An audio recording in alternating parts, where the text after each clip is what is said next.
प्रधानमंत्री नरेंद्र मोदी 2 दिन के दौरे पर मॉरिशस पहुंचे हुए हैं।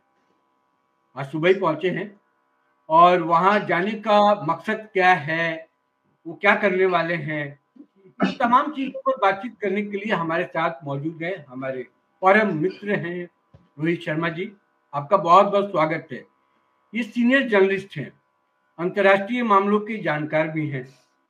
पाकिस्तान इनका दूसरा घर है, इसलिए मैं कह रहा हूं क्योंकि पाकिस्तान की गतिविधियों पर इनकी बराबर नजर रहती है। लेकिन मॉरिशस की जब बात हुई तो मॉरिशस में भी क्या होने वाला है इनको पूरी जानकारी है कि वहाँ पीएम क्या करने वाले हैं और उनके इस दौरे में क्या क्या होगा, क्या फायदा नुकसान, ये तमाम चीजों पर बातचीत हम खुद करने वाले हैं रोहित जी से। रोहित जी, सबसे पहले तो ये बताइए कि पीएम मॉरिशस गए हैं, क्या होने वाला है वहां पर?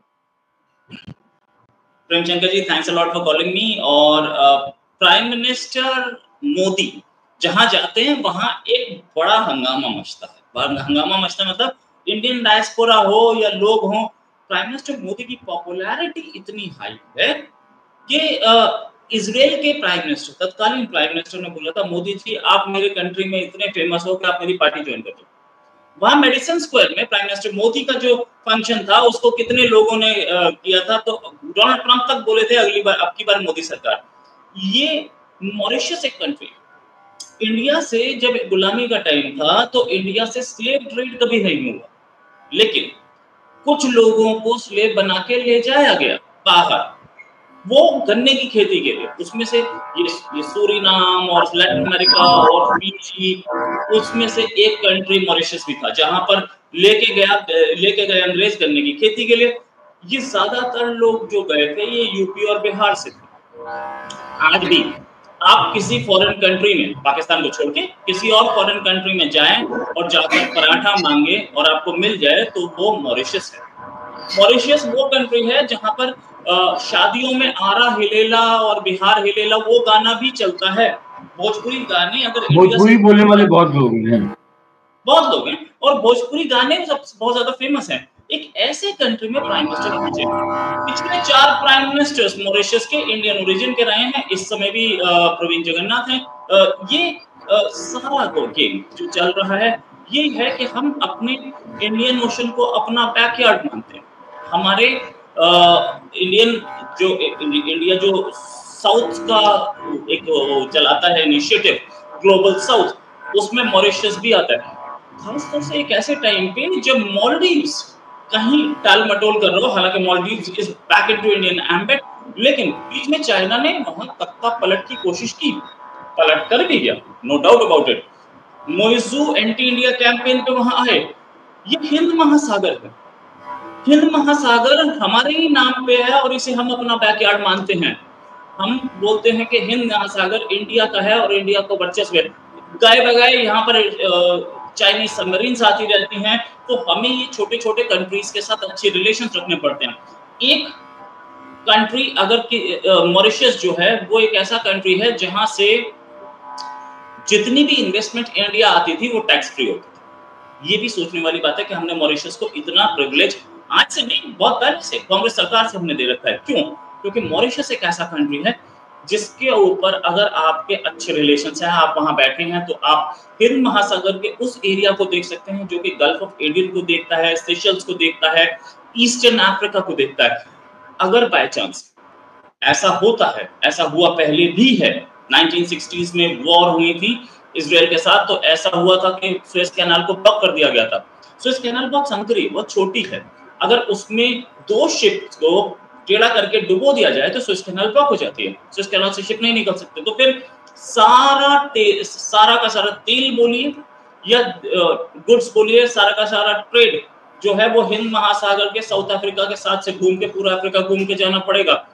इस एरिया पे कंट्रोल करना बहुत जरूरी है। मालदीव्स, हम मालदीव्स के साथ सी की मैपिंग कर रहे थे, वो काम दोबारा शुरू हो गया। श्रीलंका में चाइना घुसा, हम्बनटोटा पोर्ट में अपनी प्रेजेंस बना के बैठा है। इंडिया वहां पर भी अब अपने प्रोजेक्ट्स बना रहा है, और बल्कि वो तो जाफना साइड पे चाइना अपने प्रोजेक्ट्स बना रहा था जो कि कैंसिल हो चुके हैं, और अब इंडिया वहां काम कर रहा है। बांग्लादेश हमने देखा, वहां की भी सत्ता पलट किया गया था। अब वापस इनटू एम्बेटर डोनाल्ड ट्रंप ने प्राइम मिनिस्टर मोदी, खैर जहां बैठते हैं चमत्कार भी करते हैं, प्राइम मिनिस्टर मोदी को सीधे बोल दिया था बांग्लादेश मैंने मोदी को दिया, मोदी कुछ करें। नेपाल जो हमारे एम्बेड से बाहर जा रहा था, नेपाल के ऊपर अब हमारे सामने एक क्लैरिटी आती दिख रही है कि लोग ये कह रहे हैं वहां के, अभी 4 दिन पहले नेपाल के पूर्व राजा ज्ञानेंद्र पोखरा गए थे, 5 लाख लोगों ने उनका स्वागत किया। नेपाल के फॉर्मर किंग जो है ज्ञानेंद्र, उनकी प्रसिद्धि बढ़ती दिख रही है। लोगों की डिमांड है कि इस कंट्री को हिंदू कंट्री बनाया जाए और ज्ञानेंद्र को दोबारा राजा बनाया जाए। इस डिमांड के पीछे कहीं ना कहीं मुझे वो दिन याद आते हैं जब सिक्किम में चोग्याल के खिलाफ लोग हो गए थे और सबने ये बोला था कि नहीं हमें राजा नहीं चाहिए, हमें इंडिया के साथ मिलना है। कुछ तो है, हम ये देख रहे हैं। अच्छा एक चीज और, मॉरिशस वो कंट्री जिसको हमने बहुत सारी चीजें दी हैं, हमने उन्हें सर्वेलेंस इक्विपमेंट्स दिए हैं, हमने उनको बोट्स दी हैं अपने ही सर्वेलेंस के लिए, साथ में वहां पे प्रोजेक्ट्स पे हम काम कर रहे हैं। डिसैलिन ये वो कंट्रीज हैं जिनमें पानी की कमी है क्योंकि पॉपुलेशन बढ़ गई है, बारिश इतनी होती नहीं है। डिसैलिनेशन प्लांट्स दिए उनको, वो प्लांट से अपना डिसैलिनेट करते हैं पानी को, उसमें से नमक निकाल के और उस पानी को यूज करते हैं, पीते हैं, नहाते हैं। ये सारे काम हमारे हैं। मालदीव्स के भी डिसैलिनेशन प्लांट खराब हो गए थे मोइसो के टाइम पे, तो हमने भेजा था यहाँ से पानी। ये वो कंट्रीज हैं जिन पर चाइना की पैनी नजर होती है और चाइना चाहता है कि ये कंट्रीज उनके साथ आ जाए ताकि वो इंडिया को घेर ले। हमें ऐसा नहीं होने देना। एक ऐसे टाइम पे जब प्राइम मिनिस्टर मोदी मैं क्योंकि ये एक डिप्लोमेटिक लैंग्वेज यहाँ यूज की जाती है, प्राइम मिनिस्टर मोदी एंट्री कर रहे हैं साउथ चाइना सी में। मैं ये बिल्कुल नहीं बोलूंगा कि हम चाइना को घेर रहे हैं, हम वहां अपने इंटरेस्ट्स को देख रहे हैं। वहां वियतनाम में हम ब्रह्मोस मिसाइल दे रहे हैं। अभी पापुआ न्यू गिनी, पहले प्राइम मिनिस्टर जो गए थे पापुआ न्यू गिनी, हमारे प्राइम मिनिस्टर मोदी थे और वहां के प्राइम मिनिस्टर मोदी के पैर छुए थे एयरपोर्ट पर ही। हम ये देख रहे हैं कि prime minister Modi diplomatically India को स्ट्रॉन्ग बना रहे हैं। चाइना इंडिया को घेरने की कोशिश कर रहा था तो हम उसके रेसिप्रोकल स्टेप्स उठा रहे हैं। मालदीव्स, मॉरिशस, साइशेल्स और अगर बात करें तो श्रीलंका, ये इतने इंपॉर्टेंट कंट्रीज है, छोटे भले ही लेकिन इंपॉर्टेंट बहुत है। अभी हाल में हमें जो इक्विपमेंट्स अमेरिका ने दिए थे या अमेरिका ने हमारे साथ मिलकर लगाए अंडमान निकोबार के पास, अंडमान निकोबार आइलैंड्स वो एरिया है जो स्ट्रेट्स ऑफ मलाक्का के एकदम बाद पड़ता है। चाइना का ज्यादातर तेल स्ट्रेट्स ऑफ मलाक्का से जाता है और स्ट्रेट्स ऑफ मलाक्का से ही ज्यादातर ट्रेड भी निकलता है और कोई रास्ता ही नहीं है। और स्ट्रेट्स ऑफ मलाक्का इतना शैलो है, इतना नीचे, इतना शैलो है, मतलब गहरा ज्यादा नहीं है कि सबमरीन को भी ऊपर आना पड़ता है उसको क्रॉस करने के लिए। अगर स्ट्रेट्स ऑफ मलाक्का के आसपास हम सर्वेलेंस इक्विपमेंट्स लगाते हैं तो हमें पता चल जाएगा चाइनीज शिप्स, चाइनीज सबमरीन्स की सारी मूवमेंट। तो ये स्ट्रेटेजिक मामला। साथ में वहां से जब भी कभी हम एक बड़ा टेस्ट करते हैं, ऑन एन एवरेज हफ्ते में 3, हफ्ते में 4 टेस्ट, मिसाइल टेस्ट हम कर रहे हैं, नो टाइम लग रहे हैं। इस समय एज वी आर टॉकिंग 12 और 13 का एक नो टाइम लगा हुआ है। मोस्ट प्रोबेबली हम गालडीव मिसाइल टेस्ट करेंगे जिसको अस्त्रा MP2 बोला जाता है। कल या परसों में खबर आ जानी चाहिए इसकी। लेकिन हम टेस्ट कर रहे हैं। इन टेस्ट्स को पे नजर रखने के लिए हम्बन टोटा पोर्ट पे चाइना के 2 शिप, 2 में से एक कभी भी आ जाता है, उसे पता लग जाता है क्योंकि हम नो टाइम निकालते हैं, इतना टाइम में वो पहुंच जाता है, वो हमारे टेस्ट पे नजर रखता है। और एक तो ऐसा टेस्ट भी हुआ, हमने अग्नि प्राइम टेस्ट किया तो तकरीबन वो 5000 किलोमीटर की रेंज थी और चाइना ने उसकी पूरी डिटेल्स हमें दे दी थी। तो ये चीज हमारे लिए मॉरिशस इसलिए इतने इंपॉर्टेंट है कि चाइना यहाँ पे अपने पैर पसार रहा है और मोदी जी जिसे बोलते हैं ना, मोदी है तो मुमकिन है, वो होने नहीं देंगे। अब देखिए रोहित, आपने जो बात बताई, जो विदेश नीति के तहत और चाइना की स्ट्रेटजी को कैसे ये ध्वस्त करेगा ये दौरा मोदी का, ये तो आपने समझाई। अंतर्राष्ट्रीय तरीके से भी इसको आपने समझाई कि क्या इसका महत्व है। मैं बड़ा ही सामान्य से एक और सवाल आपसे पूछूं कि मोदी किसी भी कंट्री में जाते हैं और वहां पर जो भारतीय मूल के जो लोग होते हैं उनको बड़ी उम्मीदें होती हैं जब मोदी वहां पर आते हैं। और मोदी जब वहां से संबोधित करते हैं लोगों को और जो जोश लोगों में दिखाई देता है और जो लोग उनको रिस्पॉन्ड करते हैं वो भी अद्भुत होता है। अब मॉरिशस में भारतीय मूल के बहुत लोग हैं, उसमें भी पूर्वांचल से बहुत ज्यादा लोग हैं और है बिहार में चुनाव, ठीक है। सीधे मैं इसको ऐसे जोड़ता हूँ, आपने अंतर्राष्ट्रीय चीज़ों को समझा दिया बहुत अच्छे तरीके से, जो मेरे मनगढ़ंत के दर्शक हैं, वो समझ भी गए होंगे। अब उसका सीधे मैं आपको उतार के लेके आता हूँ इंडियन पॉलिटिक्स में, और उसमें भी बिहार में चुनाव होने वाला है। और मुझे याद है रोहित कि जब मैं अपना ग्रेजुएशन कर रहा था दिल्ली यूनिवर्सिटी से, मैं जब बीए ऑनर्स की पढ़ाई पढ़ रहा था, तो मेरा एक क्लासमेट हुआ करता था, वो मॉरिशस का ही था, ठीक है। तो हम जब बातचीत करते थे, क्योंकि मैं भी बिहार का रहने वाला हूँ और बिहारी भोजपुरी बोलता हूँ मैं, तो मैंने कोई बात ऐसी कही होगी, तो भाई ने तुरंत रिस्पॉन्ड किया, बोला कि हाँ राहुल का हाल बा, बोला हाँ हमारे हाल ठीक बा, राहुल अपन हाल बताई। तो भोजपुरी जो कल्चर है वहां पर, और बिहार और भोजपुरी, ये दोनों एक दूसरे से कैसे जुड़े हुए ये भी सबको पता है। तो क्या पीएम मोदी जो गए हैं इस दौरे में, वो भी बड़ा इम्पैक्ट होगा उस तरीके से, क्योंकि उनके परिवार के लोग जो बिहार में है ना, जो मॉरिशस में रहते हैं, बहुत लोग हैं जो, क्योंकि यहाँ के लोक गायक भी बहुत जाते हैं, वहाँ बहुत कार्यक्रम ऐसे होते हैं, और इंडो मॉरिशस रिलेशन के बीच में भी कई ऐसे कल्चरल एक्टिविटीज होते हैं, उनका आदान प्रदान होता है, ये भी आपको पता ही होगा। तो हम सांस्कृतिक रूप से ही बहुत जुड़े हुए हैं। तो वो एक होप बनता है वहां के लोगों के बीच में, और जब वो होप बनेगा तो एक ब्रिज का काम करेगा, Delhi to Mauritius and Mauritius to Bihar.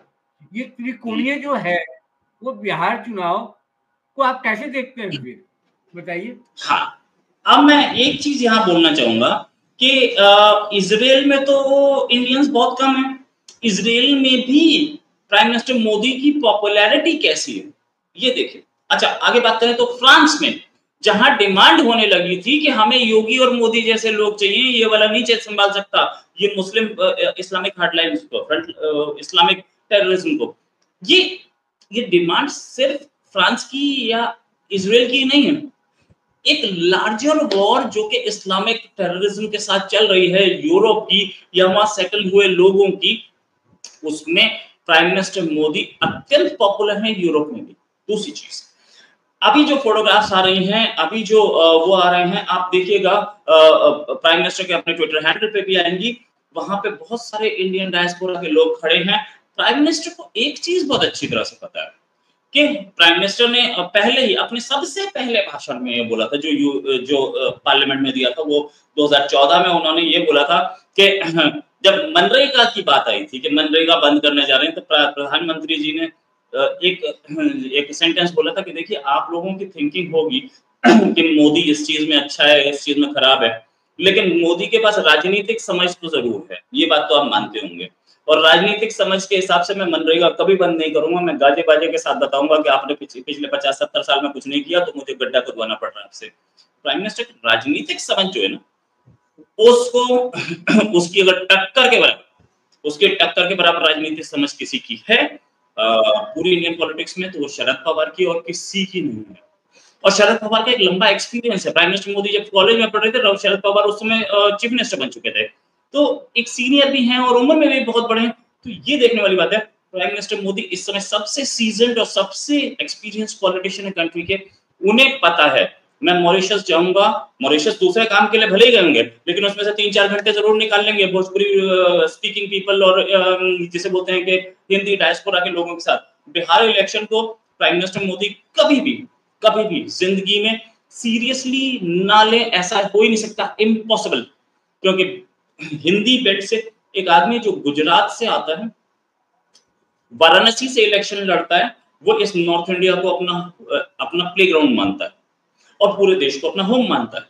तो बिहार इलेक्शन से पहले मॉरिशस की यात्रा, ये संयोग होगा कि बिहार इलेक्शन से पहले मॉरिशस की यात्रा आ रही है, लेकिन इसका इम्पैक्ट बिहार इलेक्शन पे अच्छा होने वाला है, क्योंकि अगले 2 दिन में आप कुछ ऐसे वीडियोस देखेंगे जो प्राइम मिनिस्टर ऑफिस से रिलीज होंगे, कुछ ऐसे फोटोग्राफ देखेंगे जहां पर प्राइम मिनिस्टर कुछ ना कुछ ऐसे, जैसे इलेक्शन से पहले लिट्टी चोखा खाते हुए प्राइम मिनिस्टर के फोटोग्राफ्स वो खाया, लेकिन दिखा सबको कि हाँ देखो प्राइम मिनिस्टर मोदी हैं, क्या वो रखते हैं। ये एक पूरा गेम है, एक पूरा गेम है। प्राइम मिनिस्टर मोदी एक अकेले ऐसे प्राइम मिनिस्टर हैं वर्ल्ड के जो कि 4 घंटे सोते हैं, बाकी टाइम काम करते हैं। मैं उनकी तारीफ नहीं कर रहा हूं, मैं फैक्ट बता रहा हूं, मैं सच्चाई बता रहा हूं। कोई भी एग्जैक्टली, पता लगा ले। एग्जैक्टली, हाँ, फैक्ट है। तो एग्जैक्टली। प्राइम मिनिस्टर मोदी को पता है मुझे कैसे करना है, पूरा कंट्री सँभाल रहे हैं और बिहार के लिए उनका एक ख़ास लगाव भी दिखता है।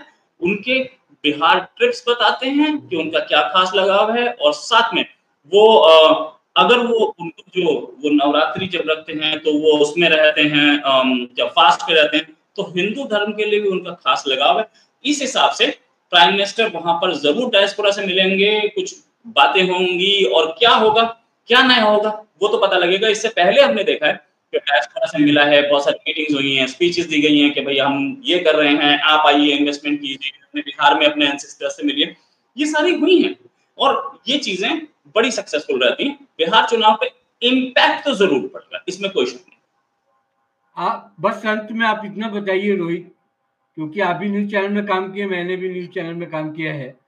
मेरे दर्शकों को बस इतना बताइए, 2 लाइन की हेडलाइन अगर आप लिखें, मैं कहूँ कि प्रधानमंत्री के इस दौरे को आप 2 लाइन की हेडलाइन में बताइए, तो कैसे बताएँगे आप? इसे मैं बोलूँगा मोदी का मास्टर स्ट्रोक। क्यों बोलूँगा मोदी का मास्टर स्ट्रोक? क्योंकि मोदी इससे एक यात्रा से 2 चीज़ साध रहे हैं। एक तो इंटरनेशनल लेवल पे इंडिया को सिक्योर कर रहे हैं, दूसरा बिहार में इलेक्शन भी साध रहे हैं और तीसरा चाइना को अपनी औकात दिखा रहे हैं। तो इसको बोलेंगे मोदी का मास्टर स्ट्रोक, चाइना को औकात दिखाते हुए बिहार पे नज़र। चलिए रोहित ने बताया कि कैसे पीएम का जो दौरा है मॉरिशस का, वो कितना इम्पोर्टेंट रहने वाला है। अब इन 2 दिनों में क्या बातचीत होती है और भी क्या चीज़ें निकल कर आती हैं, और वहाँ की जो जनता है, मॉरिशस की जनता प्लस जो भारतीय मूल के जो लोग वहाँ पे रहते हैं, उनके लिए कौन-सा मैसेज जाता है, उनको मिलता है, और उनको क्या असर पड़ता है उनके लाइफ़स्टाइल पर, उनके जीवन पर। इस पर हमारी नज़र बनी रहेगी। हम इस पर फिर चर्चा करेंगे जब दौरा खत्म हो जाएगा, कि क्या मिला भारत को, क्या मिला मॉरिशस को, और क्या मिलने वाला है पूरी दुनिया को।